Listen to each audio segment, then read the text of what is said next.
Good evening everyone. आज मैं आपको सर्कुलर मोशन का एप्लीकेशन पार्ट पढ़ाने जा रहा हूँ। सर्कुलर मोशन का थ्योरेटिकल पोर्शन में कंप्लीट कर चुका हूँ। अगर आपने पूरी वीडियो देखी होगी तो एप्लीकेशन पार्ट में बहुत अच्छे अच्छे न्यूमेरिकल्स होंगे। अच्छा, मैं स्टार्ट करने से पहले कुछ खास बातें डिस्कस करना चाहता हूँ। कोचिंग फील्ड में कुछ जो टीचर्स होते हैं वो फिजिक्स में ट्रिक्स को प्रमोट करते हैं। बहुत सारे बच्चे ट्रिक्स को फॉलो करना चाहते हैं, मगर ट्रिक्स के साथ सबसे बुरी बात क्या है कि जिस क्वेश्चन में उस ट्रिक को अप्लाई किया गया है, सेम टू सेम क्वेश्चन अगर पूछा गया तब तो आप कर पाओगे, और अगर उस क्वेश्चन की लैंग्वेज को थोड़ा भी ट्विस्ट कर दिया गया तो वो ट्रिक आप अप्लाई नहीं कर पाओगे। तो ऐसा क्या है कि 2012 से पहले ये पॉसिबल था, जब CPMT हुआ करता था या ट्रिपल ई हुआ करता था, तो उन सारे एग्ज़ाम्स में और इवन ऑल इंडिया PMT में भी ऑलमोस्ट 70-80% क्वेश्चन रिपीटेड होते थे, ट्रेडिशनल टाइप के रिपीटेड होते थे। तो रटे हुए क्वेश्चन अगर सेम टू सेम दिख जाए और आप उसको सॉल्व करने का ट्रिक सीखे हुए हो तो आप उसको इमीडिएट कर ले जाओगे। लेकिन 2012 के बाद गवर्नमेंट ऑफ इंडिया ने बहुत सारा सिस्टम बदल डाला। अब क्या होता है, CPMT होता नहीं, ऑल इंडिया PMT होता है ना, उसकी जगह पे नीट होता है। फिर अब जेई मेन होता है, जेई एडवांस होता है।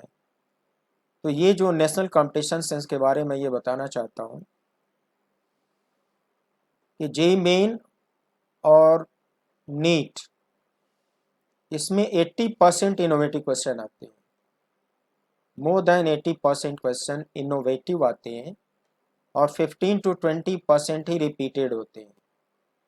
तो 15 to 20% क्वेश्चन में अगर आप कुछ कर भी लेते हो, ट्रिक समझ के, ट्रिक रट के आप कर भी लेते हो, तो फिर आप 80% क्वेश्चन तो नहीं कर पाओगे। फिर आप मेरिट में तो एंट्री नहीं ले पाओगे, किसी भी कैटेगरी के होगे तो मेरिट में एंट्री लेना बच्चों आपके लिए बहुत मुश्किल हो जाएगा। अच्छा, मैं जेई एडवांस के बारे में कहना चाहता हूँ कि जेई एडवांस में तो 90 to 95% क्वेश्चन इनोवेटिव होते हैं। हार्डली 5% क्वेश्चन कभी कभी रिपीट हो जाते हैं, जो कि पुराने बहुत पहले कभी पूछा गया हो। तो 5 और 10% क्वेश्चन के लिए आप ट्रिक क्यों सीखना चाहते हो? तो मेरा ओपिनियन ये है कि फिजिक्स में किसी भी क्वेश्चन को सॉल्व करने की जो ओरिजिनल फंडामेंटल टेक्निक है वही मैं सिखाता हूँ और वही आपको सीखना चाहिए। उससे आपको बेहतर कॉन्फिडेंस पैदा होगा और क्वेश्चन कितना भी घुमाएगा आप जरूर कर ले जाओगे। इसलिए मेरी ओपिनियन से देखो, मुझे पढ़ाते हुए 30 साल हो गए, मैं गलत नहीं बोलूँगा। मैंने बहुत सारे स्टूडेंट्स प्रोड्यूस करे हैं जो कामयाब रहे हैं, कुछ ऐसे भी हैं कि जो कामयाब नहीं भी रहे हैं, उन्हें अपना फील्ड बदलना पड़ा है। इन सारी चीज़ों को देखते हुए मैं आपको सही सजेशन दे रहा हूँ। तो आप फंडामेंटल मेथड ही सीखो, वही आपको हमेशा काम आएगा। और उससे हो सकता है कि किसी क्वेश्चन में आपको 2 3 4 लाइन ज़्यादा लिखना पड़ जाए, मगर गारंटी है कि वो सॉल्व हो जाएगा। इन ट्रिक में क्या है कि क्वेश्चन वाइज रटना पड़ेगा, और क्वेश्चन की लैंग्वेज चेंज हो गई तो वो ट्रिक फेल हो जाता है, आप अप्लाई नहीं कर पाओगे। सो मेरे प्यारे बच्चों, आप ट्रिक के पीछे ना भागो, और जिस तरीके से मैं आपको ओरिजिनल मेथड सिखाता हूँ आप उसी को फॉलो करने की कोशिश करो, थोड़ी हार्ड वर्क करो और आप सीख जरूर जाओगे। मैं काफ़ी सिंप्लीफाई तरीके से पढ़ाता हूँ। तो आज मैं सर्कुलर मोशन के न्यूमेरिकल्स कराने जा रहा हूँ। आप सीरियस रहना, फोकस रहना, और आपको फ़ायदा ज़रूर होगा, ऐसा मुझे पूरा उम्मीद है। So let us start. During the uniform circular motion of a particle, the speed is v, 2 metre per sec, radius equals 2 meter. Find out va vector, aa vector, vb vector, ab vector, delta vab vector. Second part, delta aab vector, average velocity vector in between 2 points A and B, average acceleration vector between 2 points A and B. इस question में 2 parts given है और इस question में diagram भी बना के दिया हुआ है। इस क्वेश्चन में डायग्राम बना हुआ था, पॉइंट ए यहाँ पे था, पॉइंट बी यहाँ पे था और ये जो 2 रेडियस थे उनके बीच में जो एंगल था वो 90 था और एक्स वाई प्लेन ऑलरेडी उसमें डिफाइंड था, ऐसा दिखाया हुआ था। प्यारे बच्चों, अभी तक आपने ये सीखा है कि किसी भी पॉइंट पर इंस्टेंटेनियस वेलोसिटी का डायरेक्शन टेंजेंशियल होता है। एज्यूम करो कि ये क्लॉकवाइज मूव कर रहा है, पॉइंट ए पे जो टेंजेंट होगा वो राइटवर्ड आएगा, ये direction instantaneous velocity V A का होगा। पॉइंट बी पे जो टेंजेंट होगा वो डाउनवर्ड आएगा और ये इंस्टेंटेनियस वेलोसिटी वी बी का डायरेक्शन होगा। आपके क्वेश्चन में स्पीड कांस्टेंट दिया हुआ है। स्पीड कांस्टेंट गिवन होने का मीनिंग क्या हुआ बच्चों? The type of motion is uniform circular motion. Uniform circular motion की प्रॉपर्टी पिछले एपिसोड में पढ़ाया, and radius equal to 2 metre sorry. Uniform circular motion में बच्चों मैंने आपको ये पढ़ाया कि जो टोटल एक्सेलरेशन होता है तो हमेशा सेंटर की तरफ होता है और वेलोसिटी हमेशा टेंजेंशियल होता है, दोनों के बीच में एंगल 90 होता है। सिमिलरली पॉइंट बी पर जो टोटल एक्सेलरेशन होगा वो भी टुवर्ड सेंटर होगा। तो हम लोग इसको सॉल्व करते हैं, जो जो पूछा उसको करते हैं। स्पीड कांस्टेंट है तो mod V A equals mod V B equals to, अगर वी ए को वेक्टर नोटेशन में लिखना हुआ, किसी भी वेक्टर को राइट करने का ओरिजिनल मेथड क्या होता है? पहले उसका मैग्नीट्यूड लिखा जाता है, फिर उसके डायरेक्शन में यूनिट वेक्टर से मल्टीप्लाई किया जाता है। बच्चों वी ए वेक्टर के डायरेक्शन में पॉजिटिव एक्स एक्सिस है और इसके डायरेक्शन में यूनिट वेक्टर आई कैप होएगा। यहाँ 2 के साथ आई कैप लगा दो, ये हो गया V A vector 2 I cap metre per second. Similarly come to V B vector. बच्चों वी बी का मैग्नीट्यूड क्या होगा? ऑब्वियसली 2 होगा और वी बी का डायरेक्शन डाउनवर्ड है। डाउनवर्ड का मीनिंग क्या हुआ? Negative Y direction. Negative Y direction में यूनिट वेक्टर क्या होगा? Minus J cap. Minus J cap लगाओ तो ये वी बी हो गया। यूनिफॉर्म सर्कुलर मोशन में जो टोटल एक्सेलरेशन होता है वो नॉर्मल, सेंट्रीपेटल और रेडियल एक्सेलरेशन के इक्वल होता है। इसके 2 फार्मूले बच्चों आपको सिखाए गए, एक तो था वी स्क्वायर बाई आर, दूसरा था आर ओमेगा स्क्वायर। मैं इस फार्मूले को यूज करने जा रहा हूँ। स्पीड का वैल्यू 2 गिवन है, रेडियस का वैल्यू 2 गिवन है, सॉल्व करने पर आता है 2 मीटर पर सेकेंड स्क्वायर। अगर इसको वेक्टर में लिखना चाहूँगा तो पहले इसका मैग्नीट्यूड लिखना होगा, देखो ये मैग्नीट्यूड है, फिर इसके डायरेक्शन में यूनिट वेक्टर से मल्टीप्लाई करना होगा। इसके डायरेक्शन में बच्चों देखो यूनिट वेक्टर क्या है, फिर डाउनवर्ड है तो डाउनवर्ड यूनिट वेक्टर क्या आएगा? माइनस जे कैप आएगा। तो माइनस जे कैप से मल्टीप्लाई कर दिया तो ये वेक्टर में आप इसको ऐसे लिखोगे। Similarly modulus of A B vector, same formula, V की वैल्यू 2, आर की वैल्यू 2, ए बी का मैग्नीट्यूड आएगा 2 मीटर पर सेकेंड स्क्वायर। अब इसको वेक्टर में कैसे लिखोगे? पहले इसका मैग्नीट्यूड लिख डालो, फिर ए बी का डायरेक्शन यूनिट वेक्टर देखो। बच्चों इसका डायरेक्शन नेगेटिव एक्स में है और नेगेटिव एक्स में यूनिट वेक्टर क्या होएगा? Minus I cap. A B के मैग्नीट्यूड को माइनस आई कैप से मल्टीप्लाई कर डालो, कर दिया, ये हो गया ए बी वेक्टर का आंसर। प्यारे बच्चों डेल्टा वी ए बी का मीनिंग क्या हुआ? इसको कहते हैं big change in velocity vector, that is final velocity vector minus initial velocity vector. Final velocity vector at B and initial velocity vector at A, ये दोनों क्वांटिटी आप ऊपर निकाल चुके हो, उनकी वैल्यू ला के रख दो। देखो ऊपर निकाले हो, देखो इनकी वैल्यू आप यहाँ पे ला के पुट कर दो, -2 कॉमन ले लो, ये आंसर आएगा। फिर आपसे इसका मैग्नीट्यूड पूछा गया।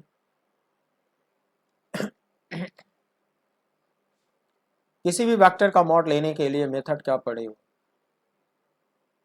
उस वेक्टर के जो एक्स और वाई कंपोनेंट होते हैं उनको स्क्वायर करके सम कर दिया जाता है। अगर -2 को दोबारा से अंदर मल्टीप्लाई कर दो, एक्स कंपोनेंट -2 और वाई कंपोनेंट भी -2, दोनों को स्क्वायर किया, सम किया, रूट ले लिया, इस तरह से आएगा 2√2 मीटर पर सेकंड। इसको आप रीड करोगे modulus of change in velocity vector between A and B. फिर आप निकालो डेल्टा ए बी वेक्टर। बच्चों इसको आप रीड करोगे change in total acceleration vector between A and B, that should be final vector minus initial vector. So final vector is AB vector and initial is A.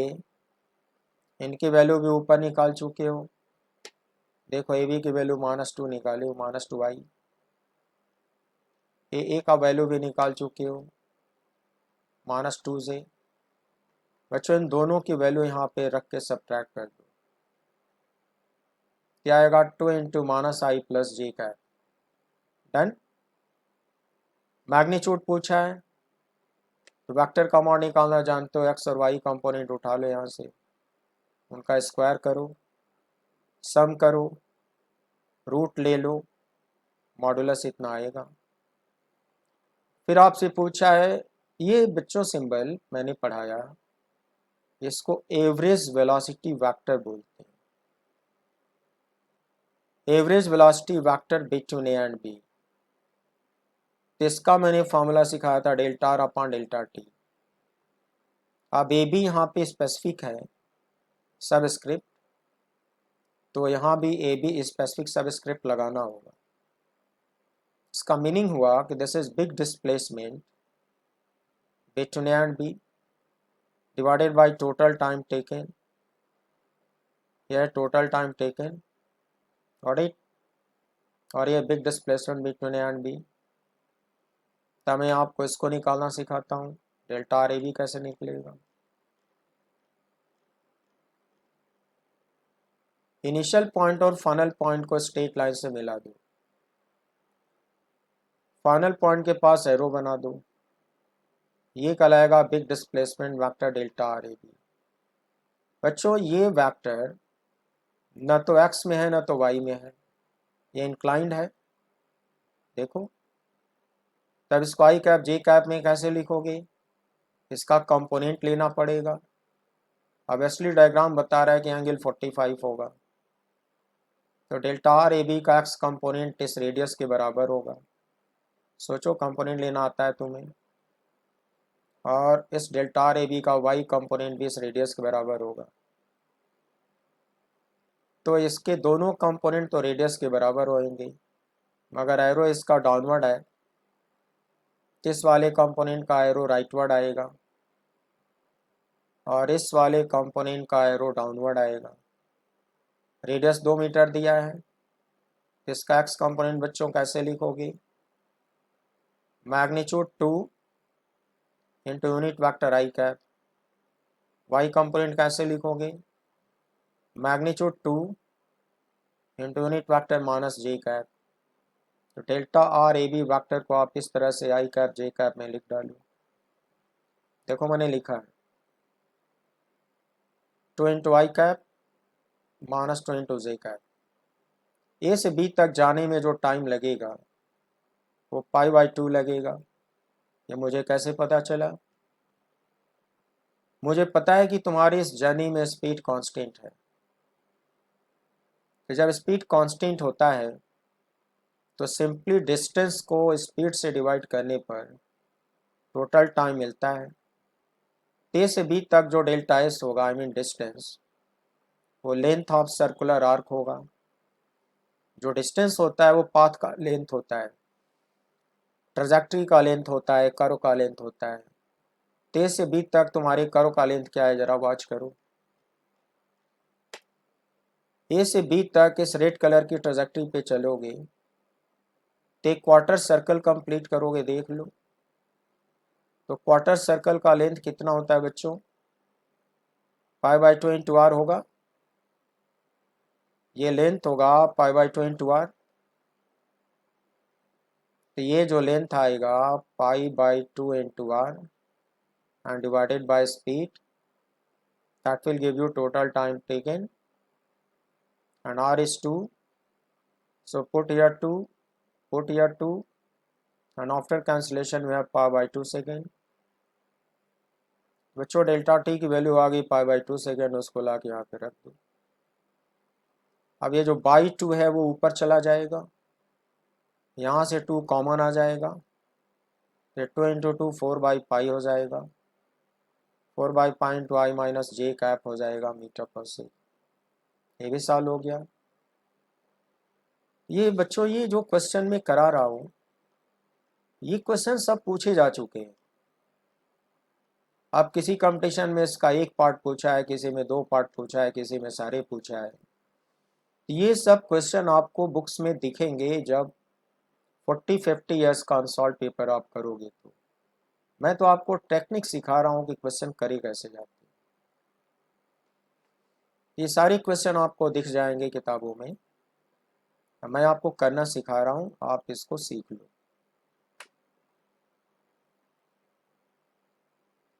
इस question में कुछ और part बाकी हैं।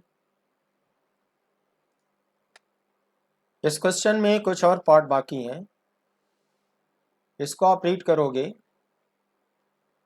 Average acceleration vector between A and B, मैं पढ़ा चुका हूँ, ये होता है delta V upon delta T. So delta V between A and B, इसका मीनिंग हुआ change in velocity between A and B upon time taken. तो आप ऑलरेडी सॉल्व इतना कर चुके हो और time taken from A to B ये निकाल चुके हो। सिंप्लीफाई करोगे ये आएगा। मॉडुलस पूछा है, मॉडुलस निकालने का तरीका स्क्वायर रूट में एक्स कंपोनेंट का स्क्वायर और वाई कंपोनेंट का स्क्वायर सम करो। ये दोनों कंपोनेंट इक्वल हैं, स्क्वायर किया, सम किया, रूट लिया, इतना आएगा। ये हो गया आपका average acceleration vector between A and B. ये तो क्वेश्चन हो गया। दूसरा क्वेश्चन देखो।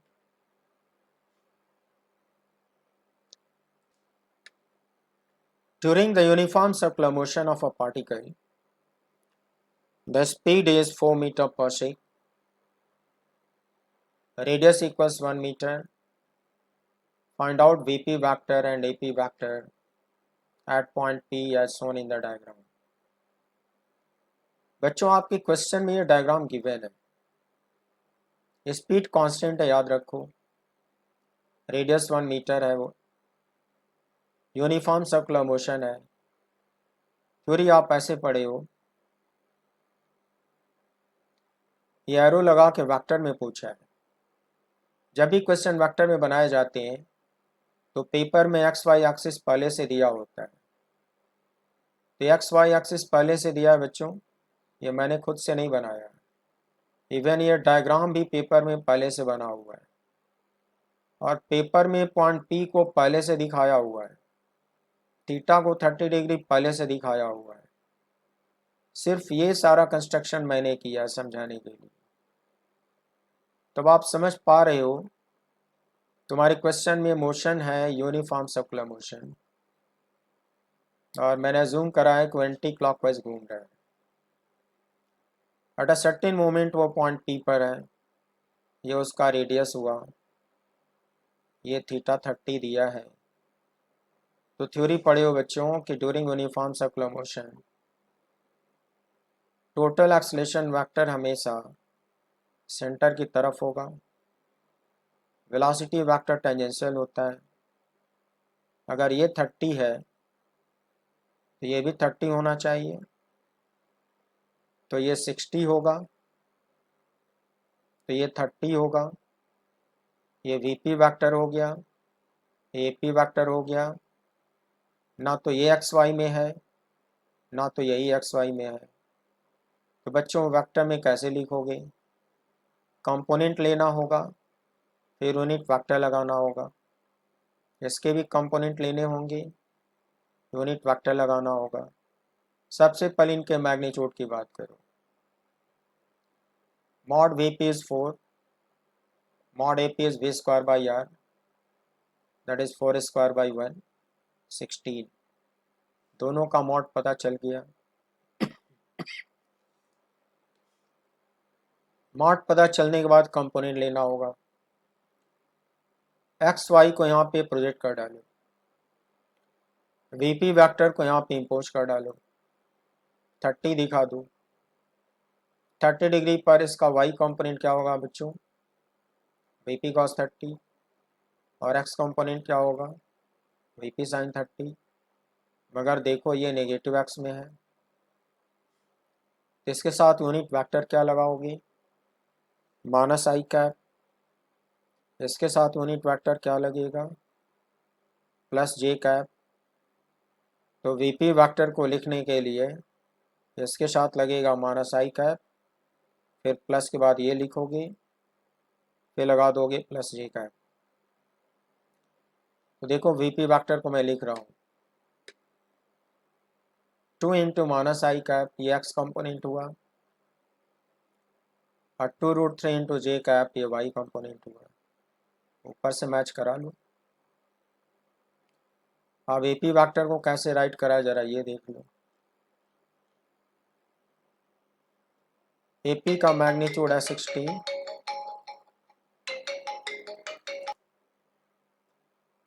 तो बच्चों AP वेक्टर का मैग्नीट्यूड आप निकाल चुके हो 16 मीटर पर सेकंड स्क्वायर। ज्योमेट्री के मुताबिक प्यारे बच्चों ये 30 था, तो ये भी 30 होएगा, तो ये भी 30 होगा।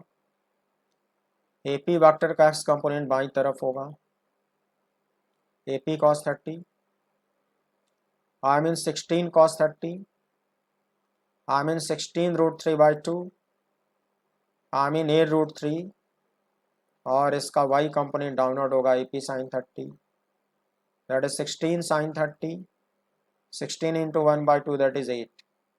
इसके साथ माइनस जे कैप लगेगा, इसके साथ माइनस आई कैप लगेगा, और AP वेक्टर प्रेजेंट हो जाएगा।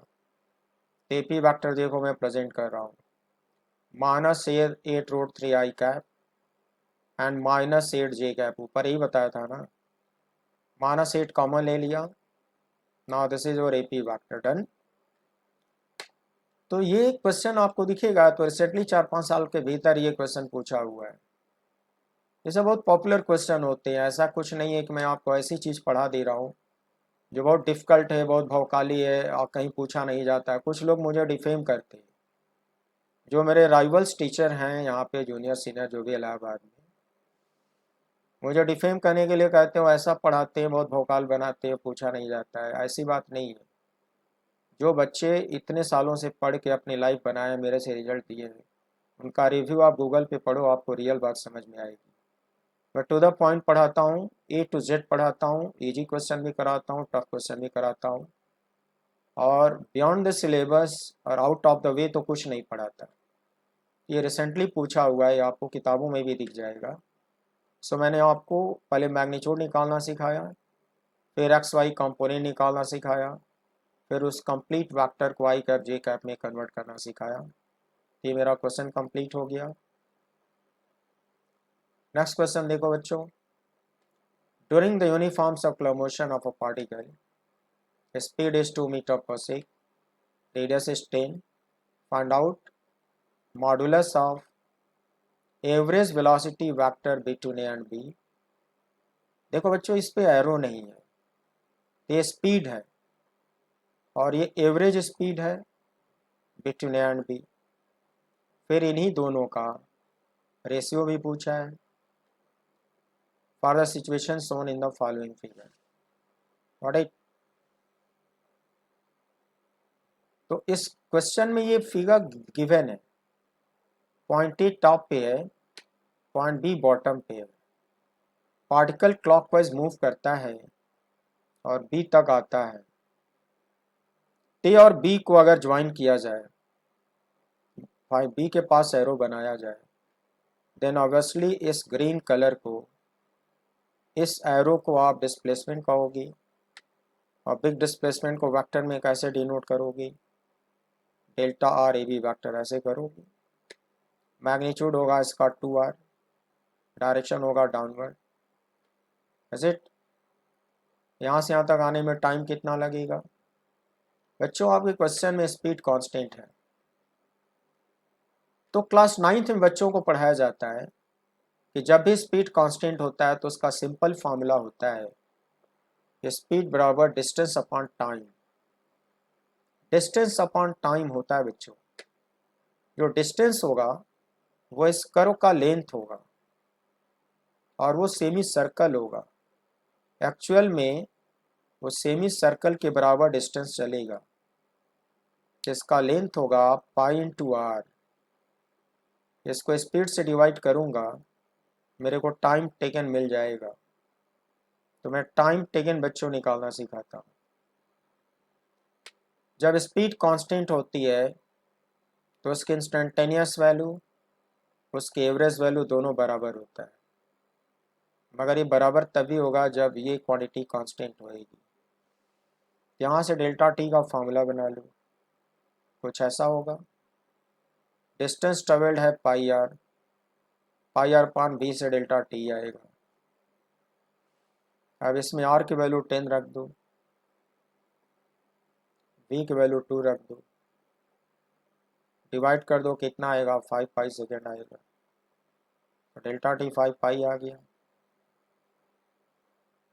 अब जो फार्मूले पढ़े उसको इस्तेमाल करो।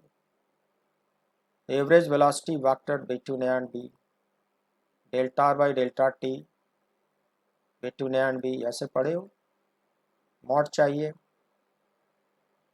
मॉड लगा दो। बच्चों मैथ में पढ़ते हो कि मॉड का सिंबल न्यूमरेटर और डिनोमिनेटर दोनों पे डिवाइड हो जाता है, आई मीन डिस्ट्रीब्यूट हो जाता है। डिस्ट्रीब्यूट करा दिया। तुम्हें पता है कि डेल्टा टी एक पॉजिटिव स्केलर ही होता है, ये कभी नेगेटिव नहीं होता, वो भी स्केलर ही होता है। तो इसको मॉड सिंबल की जरूरत पड़ेगी नहीं, इसका मॉड हमने इग्नोर कर दिया।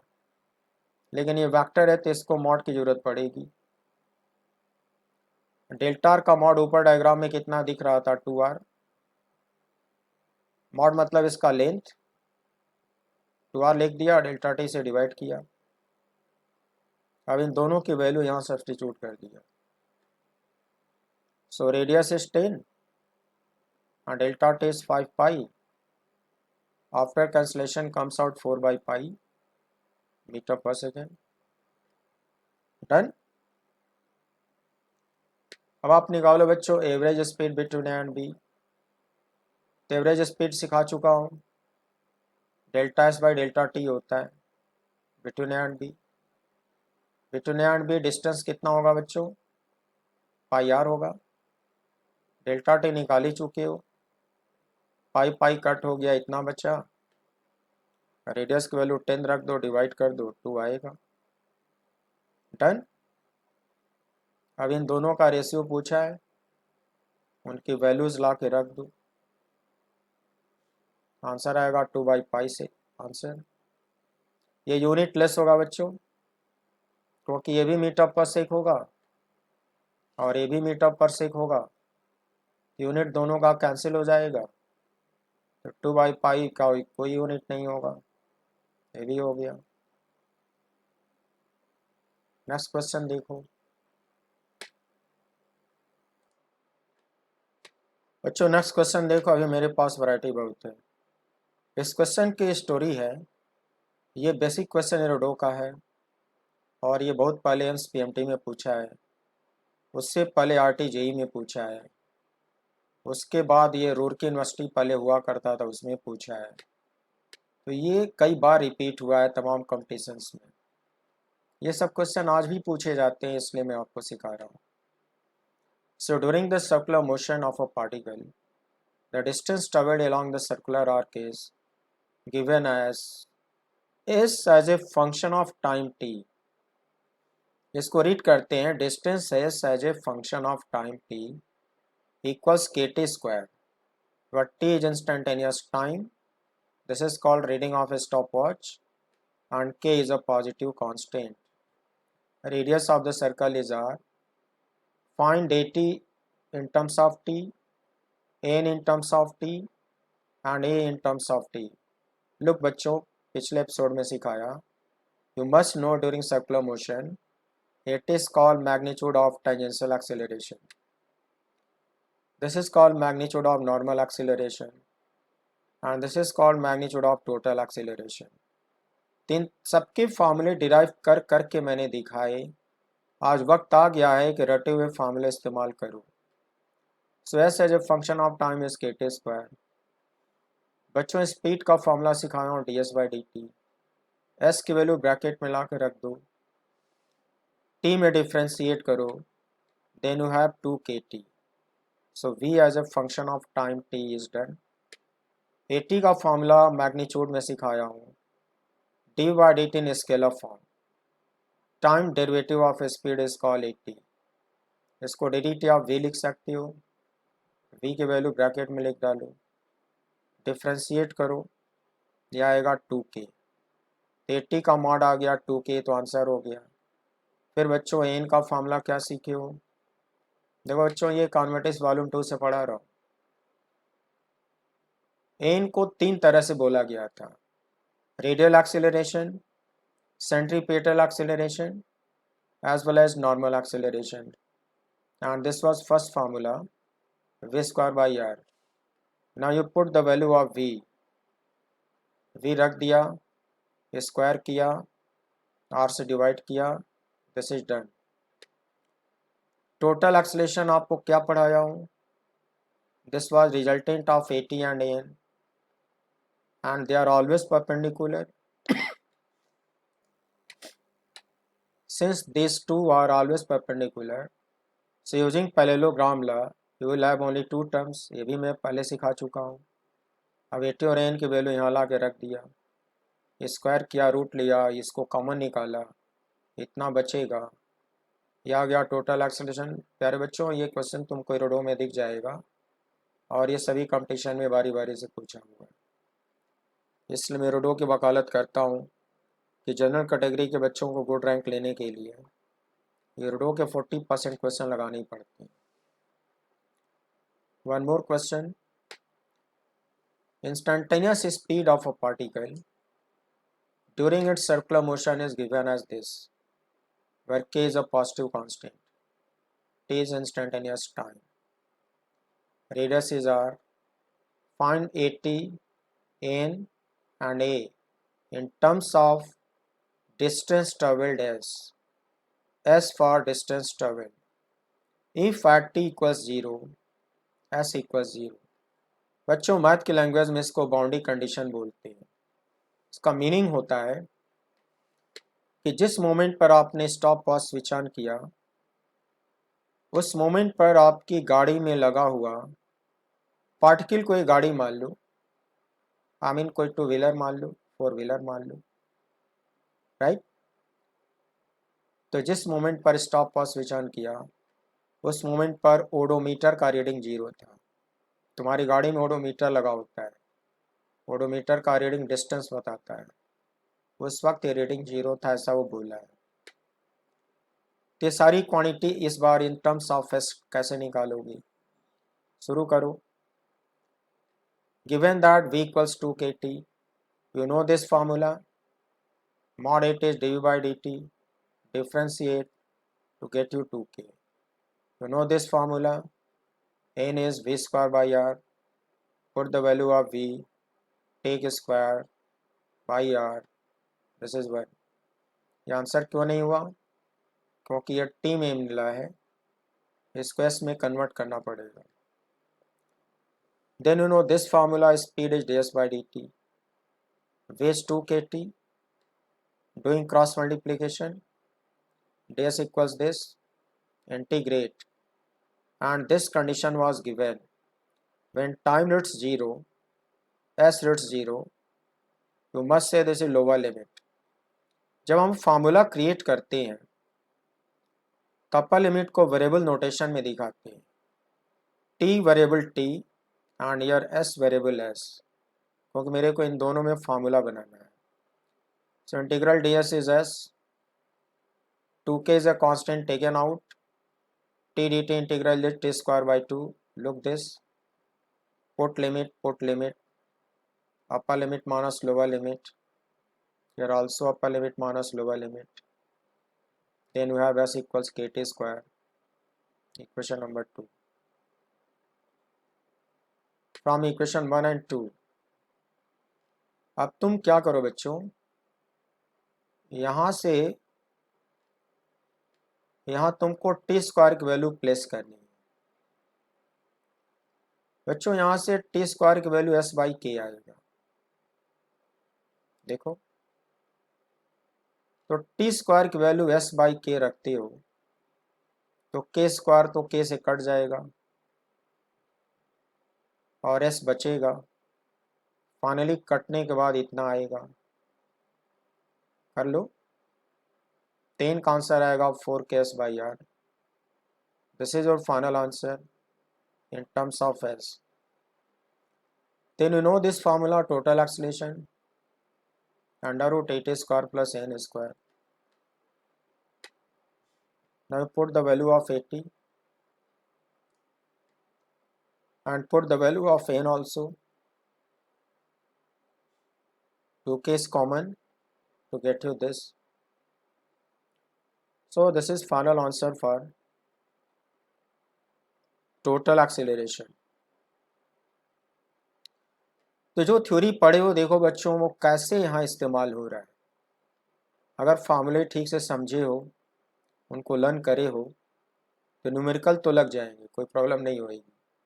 ये देखो, इस टाइप का क्वेश्चन अभी रिसेंटली जेई मेन में पूछा था. रिसेंटली कुछ ही साल हुआ. ऐसे क्वेश्चन इरडो में मिलते हैं, इसीलिए मैं इरडो की बार बार वकालत करता हूँ. Given that S means distance, you can say this is reading of odometer. As a function of instantaneous time is this. Radius is 1 meter. Find v at 1. पता है बच्चों, ये t का वैल्यू है. I mean speed at t equals 1, at at t equals 1, n at t equals 1, total acceleration at t equals 1. Find the angle between vector a and vector v at t equals 1. कैसे solve करोगे देखो. s is given as this and you know this, speed is ds by dt, so you are going to differentiate the value of s, and after differentiation here there will be 2 and here you will have 80 और इसका 0. तो speed की value आती है 2 + 80. Got it. Speed की value आती है 2 + 80. फिर आपको 80 का फॉर्मूला ऐसे पढ़ाया हूँ, हो गया D D T of V. इसको डिफ्रेंशिएट करो, आपको मिलेगा 8. एन का formula V square by R. V की वैल्यू पुट करो, square by R. Got it. अब जो तुमसे पूछा है वो t = 1 पे पूछा है.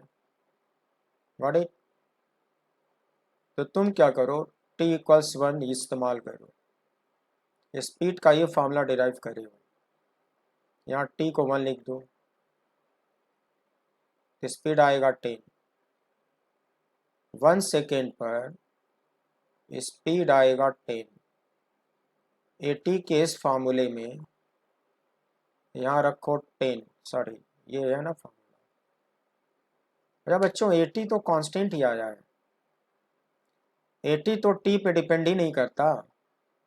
मतलब क्या हुआ कि टाइम की हर एक वैल्यू पर 80 हमेशा 8 बना रहेगा. 80 तो 8 आंसर लिख ही डालो. लेकिन बच्चों, n का जो फार्मूला है वो तो t पे डिपेंड करेगा. तो t = 1 पुट करके v तुम निकाल चुके हो. कितना निकाले हो? 10. देखो यहाँ t को 1 लिखो, t को 1 लिखो, रेडियस को 1 लिखो, दिया है. ये 10 का स्क्वायर 100 हुआ, 100/100 हुआ, और इसका यूनिट होगा मीटर पर सेकंड स्क्वायर। ये देखो n का आंसर आ गया। अब टोटल एक्सीलरेशन का ये फार्मूला पढ़ चुके हो। 80 का वैल्यू यहाँ रखो, n का वैल्यू यहाँ रखो, सॉल्व करो, कुछ कॉमन आएगा, इतना आंसर आ जाएगा। अब एक क्वेश्चन और पूछा है, find out angle between a vector and v vector eight t=1। इसको एक्सप्लेन करने के लिए मैं डायग्राम का हेल्प ले रहा हूँ। देखो प्यारे बच्चों, तुम्हारे क्वेश्चन में स्पीड का जो फार्मूला आपने डिराइव करा है, तो देख कर लगता है कि टाइम का रीडिंग तो लगातार बढ़ेगा, तो स्पीड भी लगातार बढ़ेगा। आपके क्वेश्चन में स्पीड एक इंक्रीजिंग फंक्शन है। पिछले एपिसोड में को सिखाया हूँ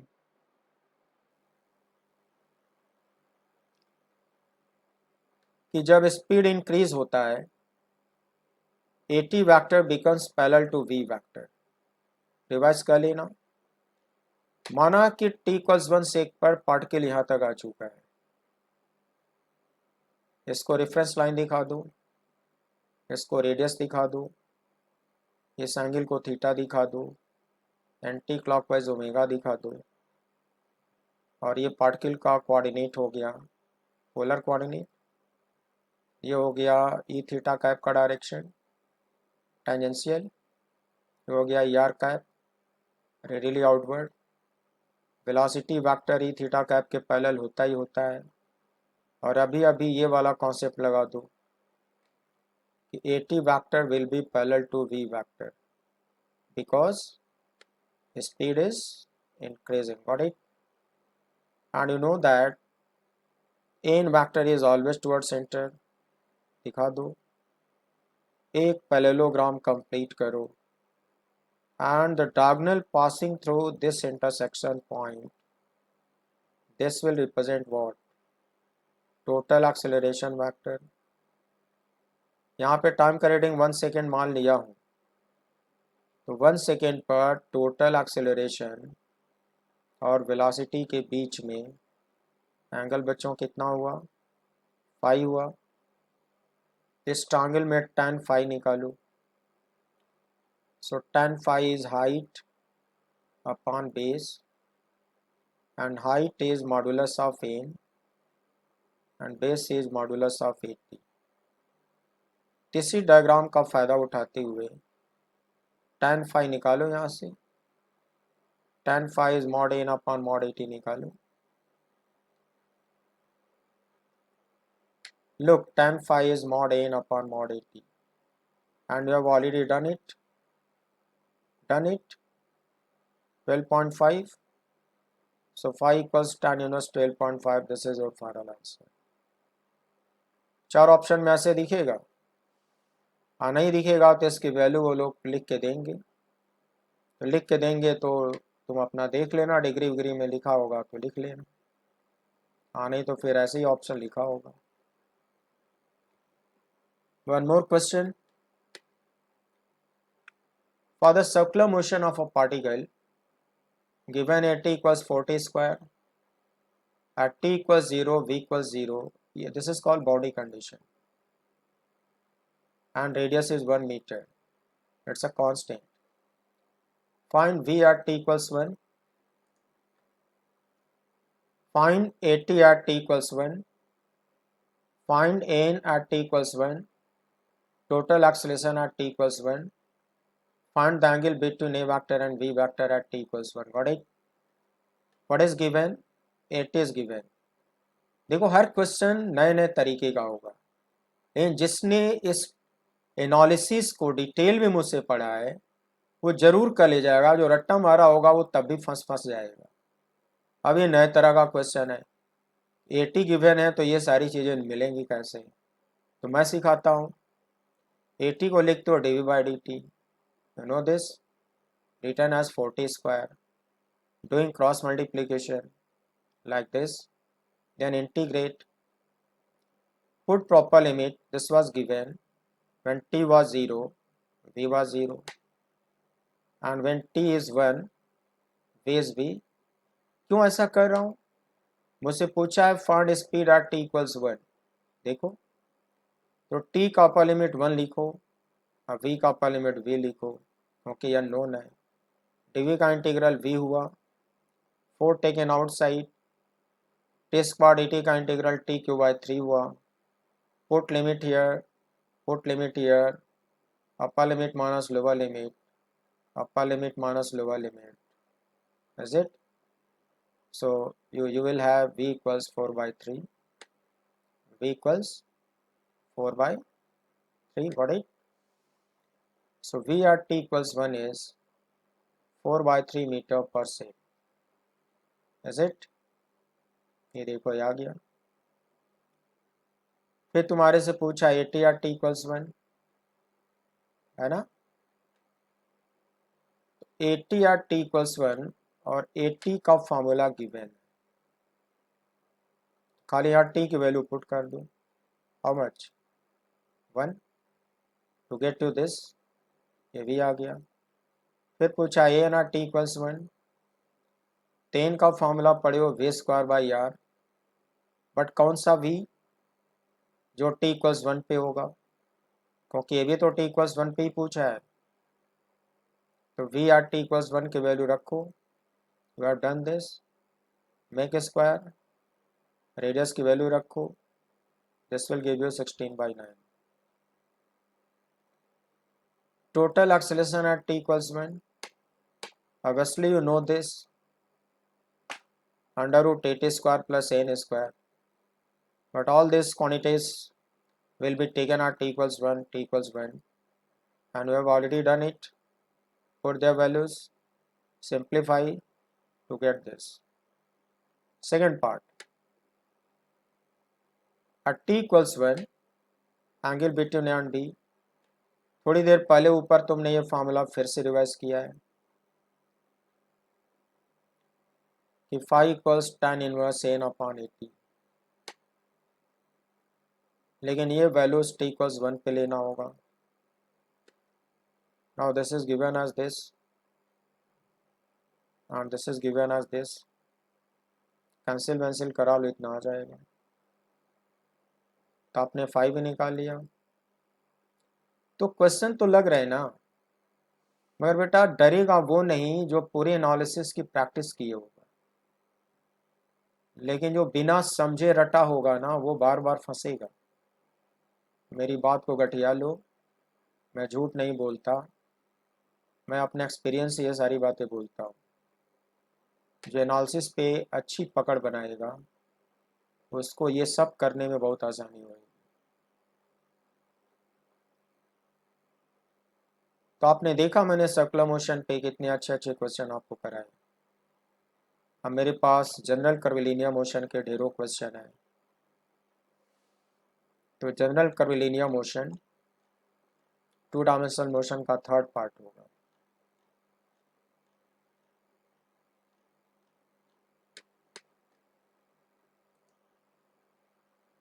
सो बच्चों आपने देखा मैंने सर्कुलर मोशन पे वैरायटी ऑफ प्रॉब्लम सॉल्व करके दिखाए. Variety level 1, level 2, level 3, different difficulty level के क्वेश्चन कराए और डिफरेंट कॉम्पिटिशन्स में ये सारे क्वेश्चन पूछे हुए हैं. ये मैंने आपको रियलाइज़ करवाया और ये सबको आसानी से सॉल्व करने के लिए पिछले एपिसोड में पूरी डिटेल्ड मैंने एनालिसिस डेरिवेशन कराए. तो मैं तो अपना काम कर रहा हूँ बच्चों, अब आप समझो आप क्या करते हो. इन्हीं सब चीज़ों को पढ़ने के लिए बच्चों बहुत दूर दूर तक लोग जाते हैं, बड़ी बड़ी कोचिंग ज्वाइन करते, लाखों रुपए खर्च करते. वो मैं आपको फ्रीली में पढ़ा दे रहा हूँ, कोई चार्ज नहीं कर रहा हूँ. और ये जेई एडवांस का लेवल है. अन अकेडमी, वेदांतु ये सब सुने होंगे, बाजू बाजू, यही सब चीज़ वो पैसे लेकर पढ़ाते हैं. जेई एडवांस का जो कंटेंट होता है वो फ्री में किसी को सर्व नहीं करते. कोई 60,000 ले रहा है, कोई 1 लाख, कोई 1.5 लाख, इन्हीं सब चीज़ों के लिए लेता है जो मैं आपको पढ़ा रहा हूँ. लेकिन स्टूडेंट भी दो तरह के होते हैं. कुछ तो हमारे जैसे लोगों को वैल्यू देते हैं, कुछ बड़ा हल्के में लेते हैं। खैर ये तो जिसकी जैसी सोच वो तुम्हारी सोच है, लेकिन मैं अपना काम तो ईमानदारी से कर रहा हूँ। मैं बिल्कुल एडवांस जेई एडवांस का लेवल मेंटेन कर रहा हूँ और पूरी एनालिसिस पे पकड़ बना रहा हूँ, केवल रटवा नहीं रहा हूँ। और रट के तो आप अच्छी रैंक कभी नहीं लाओगे, ये तो गठिया लो, ये मैं बार बार कहता हूँ। तो अभी तक मैं आपको क्या पढ़ा रहा था, टू डायमेंशनल मोशन। तो टू डायमेंशनल मोशन में मैंने 3 पार्ट्स आपको बताए थे। पहला था प्रोजेक्टाइल मोशन, दूसरा था सर्कुलर मोशन, तीसरा था जनरल कर्विलिनियर मोशन। तो सर्कुलर मोशन प्रोजेक्टाइल मोशन में अच्छी तरह से कंप्लीट करा दिया। Third part general curvilinear motion मैं नेक्स्ट एपिसोड में डील करने जा रहा हूँ। वो भी बहुत इंटरेस्टिंग होता है, उसमें भी बहुत मैथमेटिकल क्वेश्चन होते हैं, कुछ इजी होते हैं, कुछ टफ होते हैं। तो मैं उम्मीद करता हूँ कि आप बने रहोगे और मैं आपको पढ़ाते रहूँगा और आप बहुत अच्छे से मेरे से काइनेमेटिक्स सीख लोगे। सो प्यारे बच्चों, thank you very much and good night.